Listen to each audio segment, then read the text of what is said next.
So, Kirsten, can I come to you now in Australia? Because you have been very much involved at the local level, making sure there's local capacities and capabilities, though you've now moved up to state level policy development, which is going to be, I look forward to hearing about that. Do you want to tell us a bit about what you've been doing in Australia and some of the things that you think are going to be themes we're going to be discussing over the next 90 minutes? Sure. Good evening, everyone, and thank you also for the invitation for tonight. Maribyrnong is 8 kilometres west of the central business district of the city of Melbourne. So just for those who may never have come to Victoria before. And in 2022, we had the Maribyrnong River flooded and impacted around 510 homes along the river there, which doesn't sound huge, but I think that the community would say exactly the same things that Edward's just been talking about around a lack of warning, a lack of understanding around the risk, and not prepared for the consequences of that event.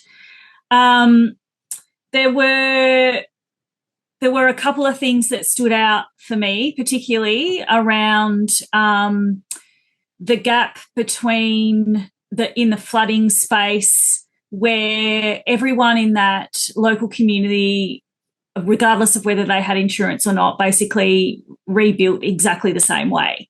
So we have an insurance system here where you can't build back better is the phrase. You must replace like for like. And then even if you had the funds to do certain things, there's really not a lot of guidance in Victoria. So we did see something that was quite innovative in the eastern states, where there was some architects, government and local communities came together and rebuilt their homes so that when they do flood, they can clean out very easily and they're back in their homes in a couple of weeks. So in Victoria, we did not see that. We just weren't, in that space. But I guess the other piece of work that I was doing at Maribyrnong is working with the sustainability team. So the local council has declared a climate emergency.